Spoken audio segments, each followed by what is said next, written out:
Welcome back, everyone. So, it's not always that we get just some good knowledge from Gabe Newell. He doesn't always speak to the press, but it's nice that now Valve are doing some things. He's now talking to the press, and he shared his opinion on a number of very hot topic issues of the day, as well as, of course, bitting the Steam Deck. It's every single time Gabe comes out to talk, it's just like, I guess it's because it happens so rarely. He just comes out with insightful comments, and it's just things that are really close to the point. You're like, oh my god, thank fuck someone is actually telling the truth. Yes. And isn't just a CEO coming out and trying to brainwash us with words. Yeah, and thankfully, he's started off with NFTs and crypto, calling a lot of the bullshit for exactly what it is. And there's a few interesting little stories that have happened recently. So this is just what he says. The problem is that a lot of actors who are in that space are not people you want interacting with your customers. There we go. So number one, I think there's people who are really interested in the tech, interested in the decentralization, all of that. That's all well and good. More power to you. But then there's the people who are going to be buying the guides of how to get rich quick online by selling guides. Yep. Or the people who are going to become, say, the dropship bros, right? You know, you find a thing, you dropship the product, you become a dropship bro. I think a lot of those same people are just going to be operating in this space. You know, being like, oh my god, Elongate is the hot new thing. Pump and dump. Floki Inu, it's the hot... Pump and dump, right? Of course, sometimes... almost, you could say, aided and abetted by a certain selection of stock trading, investment YouTubers who are deeply, deeply irresponsible. Won't name any names, but I think you might know who I'm talking about.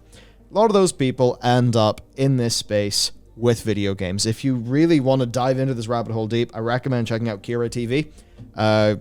Great guy, great content, deserves your support. And if you want to just see how this rabbit hole goes, that. Now, stripping that away from that and the most recent incarnation, actually, Gabe was saying we had problems when we started accepting cryptocurrencies as a payment option. 50% of those transactions were fraudulent, which is a mind-boggling number. These were customers we didn't want to have. Now, that is really fascinating to me. Yeah, I suppose it's fascinating. I guess for a lot of people, you think about Bitcoins, like, right, the transaction costs are long. The time for like a transaction to validate is decently high. I guess there's an environmental side as well. So right now, it's not massively used as a store of value. I mean, sometimes it is. Some people might see it as a hedge against inflation, things like that. It's not really used for purchases mega commonly. Yeah. I mean, it's obviously used for purchases. We all know kind of what. So interesting that that's the experience that Valve had. To be honest, I'm surprised how high that was. Yeah, I mean, 50% is an awful lot. And also, like, just, well, I mean, I suppose, especially when it comes to Steam, Steam is one of those places where you're going to have people try to play it for whatever they can get out of it. Same happens with, regional pricing, stuff like that. There's just a huge market for just scamming for some video games because you don't have a lot of money to buy them and they're a valuable product. But I love the idea of just firing customers. Like, yeah, customers who are willing to defraud us, get gone. We don't want you. 100%. Now, of course, Gabe's reasonable still. He says there's a lot of really interesting technology in blockchains in figuring out how to do a distributed ledger. But I think people haven't figured out why you actually need a distributed ledger. I think a lot of the crypto advocates are going to have, lots of arguments, concepts and ideas, concepts, ideas there. In terms of a super practical use case in the right now, not really. Yeah.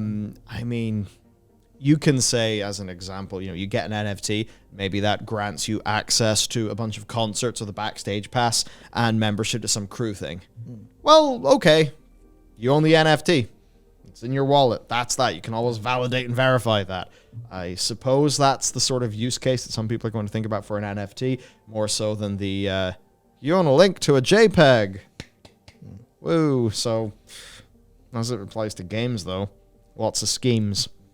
Now, he says, there's a difference between what it should be and what it really is currently in the real world. And that's sort of where we are with the blockchain-based NFT stuff. So much of it was ripping customers off. And it's so obvious. There's a few great examples of this. So I remember showing you the Young Bulls.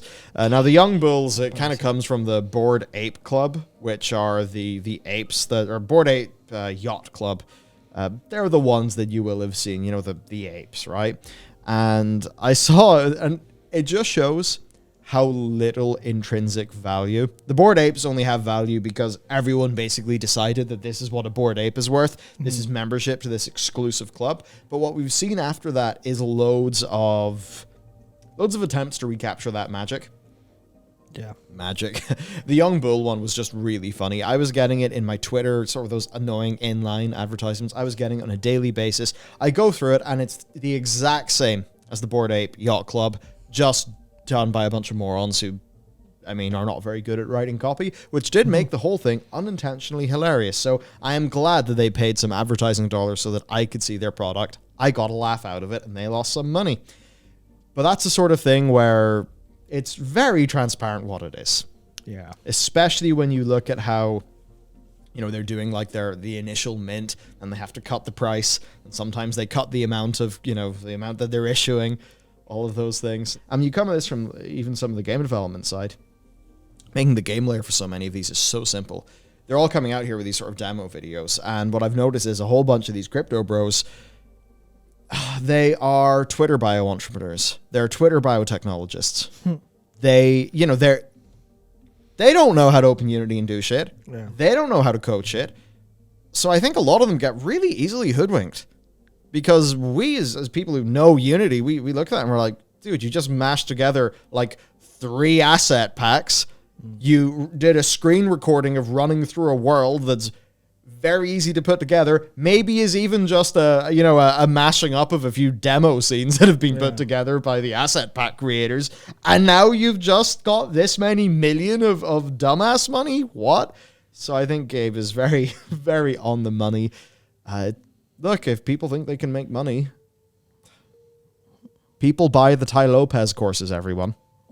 So this shouldn't be surprising. Of course not. So he continues to say, and we're like, yeah, that's not what we want to do. We don't want to enable screwing large numbers of our customers over. So that's what drove the decision. There's nothing inherently wrong about distributed ledgers that makes them problematic. I agree with that statement. He says, though, it's just that so far, that's almost always what it's been in our experience. At the end of the day, they've got the numbers. How much experience have they got? It's obviously a massive amount because it's bloody Steam. Yeah, talking about the whole everyone's just in this to make money, that's like the first thing he talks about whenever he's asked about, the Metaverse and MMOs is like a part of this, this grand new, the new landscape of gaming, etc., etc. Because the first thing he says is there's a bunch of get-rich-quick schemes. That's effectively all it is. It's just, and like you were saying, is most of the fact that people have no idea what the hell they're talking about. Yeah. And how any of it refers to actual video games. But Matt, what if there is a distributed ledger behind Team Fortress 2 hats? See, there's a ledger that matters for it, and it's Steam's ledger, and that's all that matters for any of the user experience whatsoever. Because the technicality of wearing your TF2 hat in Warzone doesn't exist. Yeah, never will. I'll look up your hats on the chain, bro. Yeah, fucking stupid bullshit. It's all just what if the Steam profile wasn't owned by Steam, and everyone could look at it, and we trusted it all. Sure, fine, grant, whatever, but it doesn't matter to people. But talking about Metaverse, him going in and just talking about the fact that clearly no one who's talking about Metaverse as if it's this great big thing has ever just actually played an MMO or thought about an MMO or experienced one. Because the first thing he talks about is obviously the customizable avatar, and then he says, and it's like, well, go into La Nocia in FF14 and tell me this isn't a solved problem from a decade ago. Yeah. And anyone who's been in Limsa Lominsa just knows there's a lot of people and there's a lot of customization in their characters, and it's not real because it's all just made up on the FF14 servers, as opposed to having a real solid foundational backing in the distributed ledger of the blockchain. But the point is, for anyone who plays, who gives a shit? It's real to them because everyone who plays FF14 understands that as real. Yeah, much like how the value of so many of these assets is like speculative, is commonly agreed upon by the people participating in the asset.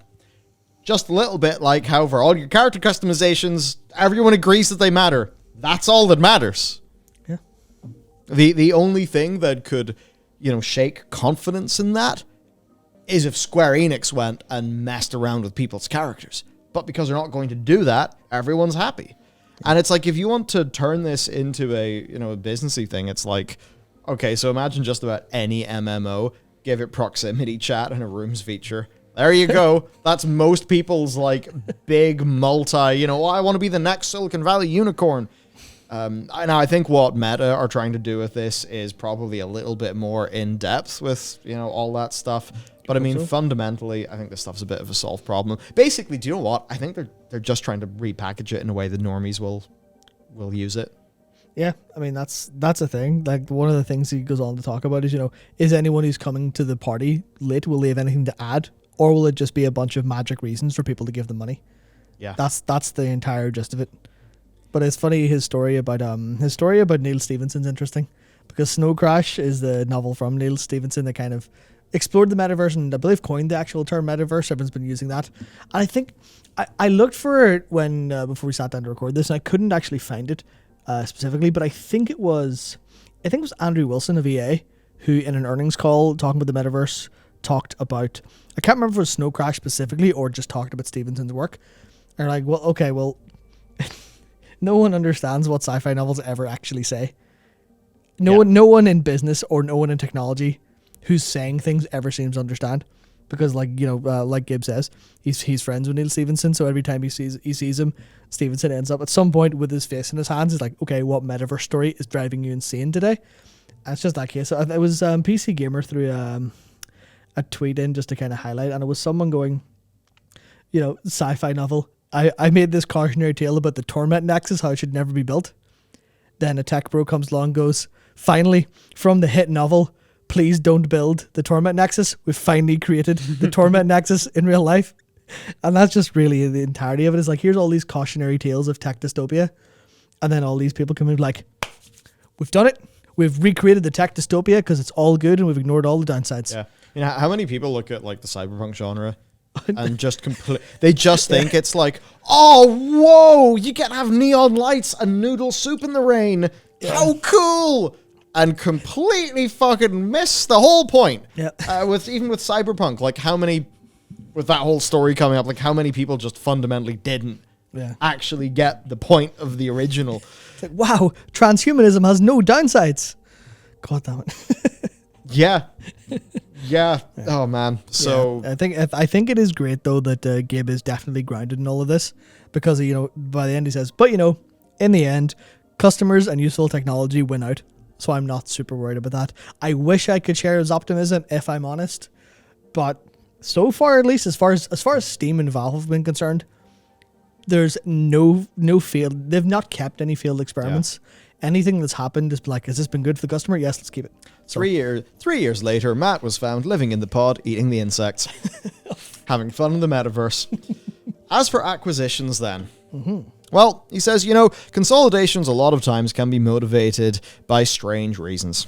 I've sat in boardrooms where people have talked about making decisions about an acquisition because they could fire a bunch of what are called G&A expenses. Yeah. And it's like, really? That's what your strategy is? When you hear synergy, what it really means is you're going to fire a bunch of middle managers who are overhead. Sweet. God. Yeah. Yeah, I suppose it's just that thing of you acquire the assets that you need, dispense things you don't need, and you end up with a more trim sort of trim outfit. Is that essentially what he's going for?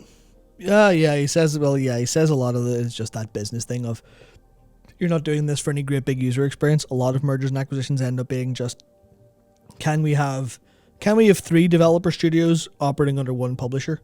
Or one, marketing wing, as opposed to 3 developers and 3 publishers, or 3 developers and 3 marketing wings. Kind of in the same way that, you look at the Bethesda launcher being sunset as an example, because of Xbox owning them now. They're like, well, don't need the Bethesda launcher. Do we need a lot of Bethesda staff who do a lot of the publishing? I imagine quite a lot for literally just workload management. But for some people who are decision makers, if Xbox are going to make those decisions, then maybe you don't need them so much. Yeah, I suppose the idea that as soon as you acquire another company, you'll have loads of duplicate roles that aren't actually needed. So yeah, you get a degree of efficiency. Yeah. Pretty rough. Someone whips out a spread. Gabe says somebody whips out a spreadsheet, and I'm like, yeah, but I don't think you understand how many of your core developers and engineers you're going to lose because of the disruptions. You have this completely unrealistic view of what's going to actually happen that's motivating these decisions. As a president myself, I understand why it's a lot of fun to be a mover and shaker and do these things. I just don't think that's a good enough reason to actually make things better for customers. So I suspect some of these acquisitions will get unwound, and some of them will turn out to be successful. Because in some cases, whoever is actually doing the acquisition has thought through how it's an additive thing. Not, how do I make my empire bigger, but what's the opportunity to do a better job of building great game experiences for our people?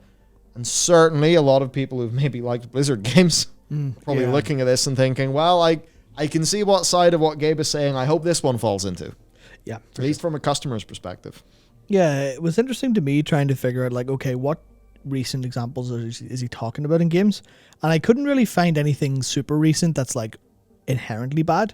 There's some stuff like Activision buying up Blizzard and buying up Bungie and all that stuff back in the past, but recently, if we're talking about the Microsoft acquisition of Activision Blizzard and then Sony's acquisition of developers, both of them have come with, to me, the very clear upside of, oh no, this is, you know, obviously they're not doing it for you, they're doing it so you will buy more products.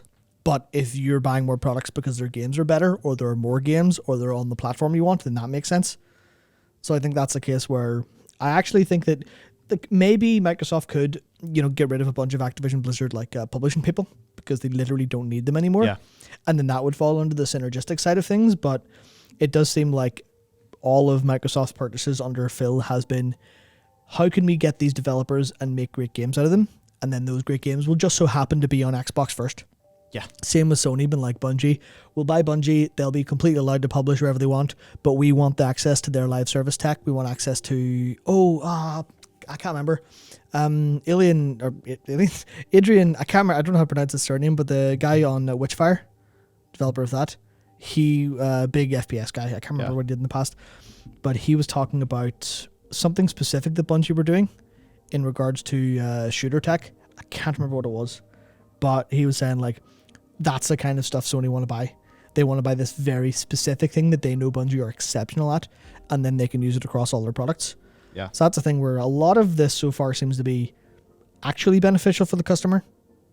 So maybe this stuff won't be unwound like he would say, but maybe there's some of the cases like if Embracer start to buy too many more things and don't, as soon as like the autonomy is gone, then maybe they'll just split up in the future. Maybe. Yeah, now to move on to something else, Steam Pass. The idea of basically Game Pass, but done by Steam. He's basically said that he doesn't think it's something they need to do themselves, building a sub-service. But for the customers, it's clearly a popular option, and they'd be more than happy to work with him to get that on Steam. Yep. Kind of interesting. We've talked to people there quite a bit about that topic. If your customers want it, then you should figure out how to make it happen. That's where we're at. So, yeah. Not very committal, but obviously the demand has been heard. Yeah, and I mean, I think obviously if you look at what Phil Spencer talks about, Phil Spencer definitely wants Game Pass on Steam at some point. They wants more customers. Yeah, they have a lot of reasons not to, because they'd end up giving a bunch of their money to Valve, but they do that anyway with Halo. They do that already with all of their games, so why not do it there? I mean, obviously Halo did extremely well on Steam when it launched, so why not harness all that energy? I just love the language too. If your customers want it, then make it happen. You're like, yes, please, thank you. That's how to do it. Now, things that we want. Steam Deck. Yeah. Ours is probably going to be Q3 of this year, which is kind of sad. Fantastic. I don't think we got a dev kit. Still kind of sad, but I mean, our game will fit in it easily anyway. Yeah. But yeah, there you go. Steam Decks. Actually, Gabe has been handing them out himself. Just in and around Seattle. A Reddit user basically just said, my guy recognized that the delivery guy for the Steam Deck was Gabe Newell. Mm-hmm. Yeah. Apparently didn't believe it, but verified it was actually Gabe. And afterwards they yelled, "Hi Gabe," at which point he asked how many were living in the house, and he went back into the van and just gave them all a Steam Deck. Cool. Yeah, obviously that's a thing. He was going around with the camera crew. The video's up on Valve's YouTube now, where it's just them talking about, like, it's only a couple minutes, so it was a lot of effort for like a 4-minute video with Gabe signing all of them and handing them out to people. But obviously there's some people who are very awkward by being, seeing Gabe, because, Gabe shows up at your front door, you're like, what do I say? It's fucking Gabe Newell here. He just delivered me. Cool, okay. So it's a little bit awkward, but it's a cool marketing stunt for people in that area to be like, this is why I think people like Valve, why people like Steam, why people like Gabe, because they're just capable of being humans and going, yeah, you pre-ordered that thing. You pre-ordered a Steam Deck. We have a load of them here for marketing. Here's one for free. You're like, sweet. Excellent. Yeah, no, so that's a nice little story. Yep. As for whether the deck is worth the wait, well, it does seem to be a yes. It seems to be a profound yes. Really 1 hours. Yep. Yeah, right. So basically, better than the price point suggests, according to Digital Foundry. They basically say PS4 quality gaming, sometimes a lot better, while it's also handheld, but of course access to PC games. Now, high-spec modern games, 30 FPS. Yeah. I don't think anyone's surprised by this. Yeah, really, for sure. The real strength, though, is being able to play that humongous library of older games on a really, really good quality handheld. And that's something that, I mean, if you follow, say, Linus Tech Tips, there's loads of handhelds that are being made, but it seems like the Steam Deck's just kind of coming in as the big daddy of them. Yeah, well, there's certainly a reason for that. Yeah. So also, emulators that support Linux, which is a lot of them. Yep. I think yeah, you can entirely run Dolphin for Wii and GameCube, and I can't remember the name of the PS2 emulator, but that's all just available there. If it just, you get it and it works. And then I think it was Jeff Grubb I saw posted him playing Persona 5 on his through the PS3 emulator. I'm not sure if that's running on Linux or if that's if you install Windows on it. But the fact that you can do that with a handheld, or like, yeah, here's my handheld PC that's substantially more powerful than it should be for the $400 price point. I'm just going to, he did say there's performance issues on PS3, or on P5, because that's running it on a PS3 emulator. But it's still like, if you have it output at 540p, you're like, yeah, looks a bit blurry, but it's a perfectly playable experience. Less than half the price of an equivalent gaming laptop. Yep. Bonkers. As for how, like, Steam are the platform holders, Yeah. so all of the usual platform mechanics in terms of the business model is still, they hold, they apply here. Yeah. It's obviously a more loose device where you have more freedom, which is great. Yeah. But what it is basically is running Steam UI, which is based on Arch Linux. So your Windows games will need to be ones that can run through Proton, which can equal compatibility issues. But Proton, I think, generally is really brilliant.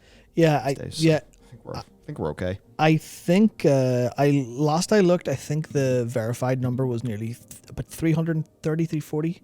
So like maybe up to 400 fully verified compatible games that will work flawlessly, that are like hard confirmed by Steam, and then a couple hundred that are, will work but not perfectly. And the number of completely will not work is substantially smaller than you would think, just because Proton is just coming along so well. I think it was I can't remember his name, but the one of the Digital Foundry guys, the one who did the review of it, talked about how there's likely going to be some performance issues going from Proton, or just because Proton as a translation layer for DirectX calls is going to be a bit of a have a bit of a problem. And then there were people in the comments saying that's fair and all, but there's so many games where it's basically zero performance issues, because anything you lose through Proton, because it's so efficient, you'll gain back because Linux as an operating system has such less overhead than Windows. And there's an example where I think it's one of the Tomb Raider games, where whatever communication's happening between Windows and the DirectX API for your GPU to actually get it, that is actually worse than DirectX to Vulkan through Linux. So you get a performance gain through running one of the Tomb Raider games on Linux, which goes to show just how well supported Proton is. Wow. And then there's also Steam have been doing very interesting things with the deck, where Elden Ring, as an example, actually runs better on the Steam Deck than it does on basically any other PC. Not literally, but like theoretically, because a lot of the pound for pound, a lot of the stuttering issues that were there on PC because of DirectX 12 problems. Oh, of course. Yep. The Steam developers went okay, we've fiddled with Proton here, so Elden Ring on the Steam Deck will not stutter anywhere near as much as it will anywhere else. And you're like, shit, nice. wild. It's the kind of thing where we're getting to the point, because Steam is so big, and some of it because they're the platform owners as well. We're starting to get some of the traditional console platform benefits, but on PC, because Steam just have so much money and now have these like extremely key ways to impact performance. And you're just like, man, PC gaming. As soon as we get components, this shit's gonna own. You'd kill to know what Valve's war chest is. It's probably like ungodly humongous. Yeah. Now for some other things, right? Screen basically 60 FPS standard IPS display, not mega bright. So not great, not the best thing in the world, but good enough to do the job. Yeah, you'll not be playing it in like the rooftop bar that's well lit like you would with the Switch according to adverts, like, but. But I mean, if you're PC gaming, you'll want to be inside most of the time anyway, I imagine. Probably. An issue is battery life. Though Deathloop drained 80% of it in 1 hour for a PC gamer. That's obviously an issue. Now, if I'm thinking about what I'd be playing in a Steam Deck, it's really not Deathloop. It's not stuff that would be that intensive. Though that's an issue. Of course, then what I'm alluding to, indie games you're going to have a better time with. And now you can actually cap the frame rate, clock speed, and TDP. Preserve it. You can all do that through Steam UI menu. That's beautiful. Literally a little quick menu. Just here's all the freedom you could possibly want. Stuff that you can't do without, going and installing MSI Afterburner on Windows or stuff like that. Just all of the options are there. It's insane. Yeah, and actually keeping the UI basically seems to be stupid good. Yep. Which is, I think Linus had a few quirks with it, but generally speaking, UI is great. Yeah. And then, just the customization, access to information. You basically, you can tell that this is a console-style UI done by Valve, and Valve pretty much know what we like. So it's great. Yep. It's great. And Matt, ours comes in Q4. No, is it Q4 or Q3? Couldn't tell you. I think it's Q3, which is going to mean August, September? At least 4 months, yeah. No, yeah. Oh, man. Want to play with the Steam Deck, man. And then, of course, the other side of this, too, is if you have a Steam Deck and you want to play like a really big fancy game, and maybe if the streaming stuff eventually gets good enough, it could also work as a handy little thing to stream off. Yeah. But, for some games, could be an acceptable... For some games, it might be acceptable, maybe, depending on your configuration. Streaming, it's great! The other nice thing, then, they just... CAD files are just there. Yeah. So if you straight up, if you just want to, I don't know about 3D printing because you could 3D print some brackets and things for this, absolutely, but it would depend on the accuracy of your printer. But maybe people have got those resin printers. I don't know how that stuff holds up, but certainly like a high density, a sort of infill in a resin printer, you could probably print some more like intricate parts yourself. You should see what they're doing for wargaming minis on, $300, $200 home resin printers. Yeah. So just that Valve are giving away the CAD files and people just have resin printers. Like, I haven't got into mine yet. I've had a resin printer for a while. They're very easy to use. You just don't drink the resin and you'll be fine. Yeah, so it seems to be most of it. So just especially in this world of like, this world of right to repair being a bit shitty and all of that, it is so cool the way Valve are just treating this. Yeah, that it's all about like their marketing when they initially launched this. Is like, this Steam Deck that you're buying, it's yours. That's it. It's yours. Yeah. Do whatever you want with it. Obviously, if you break warranty, we can't replace it for free, but do whatever you want. Here's the CAD files for anyone who wants to make accessories for any particular reason. Like, hey, you want to have this nicely on your desk and you want to make sure it fits perfectly, go print it yourself. Or, here's the opportunity for people to be entrepreneurial with great ideas for accessories. And that's just Steam, like they almost always do, is just evoking those free market principles in a way that's like nicely controlled in this PC gaming sector, and everyone just having the time of their lives. It's remarkable. It's remarkable. Yeah, no, I think they generally use that they are a privately held company with a very healthy position. They generally use that. I don't mean for good, because obviously they want to get more beans in, of course. But I just feel like they don't sort of mess you around. Yeah, well, that's the fun thing about they're good citizens. Yeah, because Gabe's the top of that chain and it's private. He gets to say whatever he wants, and he's proven that his overriding goal isn't money. He's proven that he is a reasonable human, has a lot of interesting thoughts, isn't in everything for money. His whole thing of, I went to New Zealand to escape or I can't remember if we went to escape or we just so happened to be stuck there and loved it, and then helped the government run a whole bunch of stuff and dumped a load of money into the country because they just treated everyone so well during the pandemic. And it's just that thing of man loves himself in PC gaming. That's it. Yeah. I mean, if you're a multi-billionaire running Steam and you take time to play FF14 and heal because your son's a tank and is tired of other healers, you're like, man, yeah. But that's the thing. That's the power of a privately owned gaming company. Do whatever 100%. the hell they want. So basically, it's all good news. It's all good news, and I am very excited to get our Steam Deck. It'll be a while though. That's really it for us. So look, simple yes, no down below. Did you pre-order a Steam Deck? Kind of want to know who's actually in this. So let us know, and we'll see you tomorrow.